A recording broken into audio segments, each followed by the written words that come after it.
কুমিল্লা জেলার সদর দক্ষিণ মডেল থানাধীন বিশ্ব রোড ফ্লাইওভারের নিচে রেল ক্রসিং এলাকায় যাত্রীবাহী বাস মামুন স্পেশাল ও মেল ট্রেন 1 আপ এর সংঘর্ষে 12 জন নিহত এবং 25 জন গুরুতর আহত হন। প্রাথমিক তদন্তে জানা যায়, কর্তব্যরত গেটম্যান রেল ক্রসিং এলাকায় গেটটি বন্ধ না করায় উক্ত ঘটনাটি ঘটে।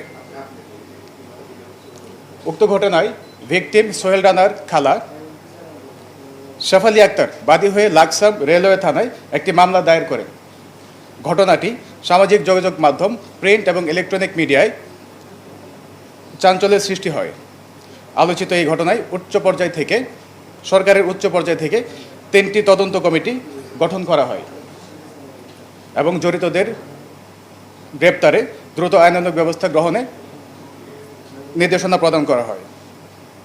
এরই ধারাবাহিকতায় তথ্য প্রযুক্তির সহায়তা এবং গোপন সংবাদের ভিত্তিতে গতকাল 24 মার্চ রাত আনুমানিক 07:20 ঘটিকায় কুমিল্লা জেলার বুড়িচং থানাধীন শঙ্খচাই এলাকা থেকে এক নম্বর আসামি হেলাল, পিতা মোহাম্মদ নুরুল ইসলাম, মাতা রোকেয়া বেগম, গ্রাম কোদালিয়া, ডাকঘর কালিকাপুর, থানা বুড়িচং, জেলা কুমিল্লাকে গ্রেপ্তার করতে সক্ষম হয়।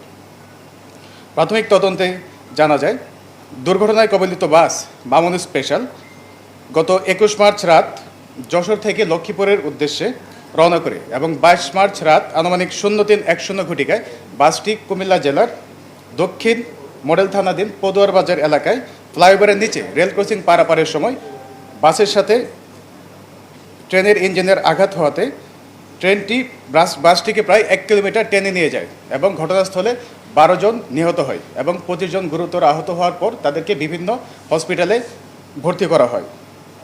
22 মার্চ রাতে রেল ক্রসিংয়ে গেটম্যানের দায়িত্বে থাকা মোহাম্মদ হেলাল, যে 1 নম্বর এজাহার নামীয় আসামি,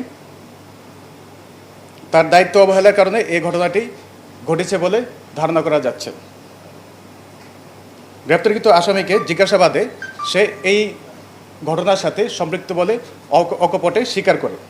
গ্রেপ্তারকৃত আসামির বিরুদ্ধে কুমিল্লা জেলার লাকসাম রেলওয়ে থানাধীন হস্তান্তর প্রক্রিয়া চলমান রয়েছে।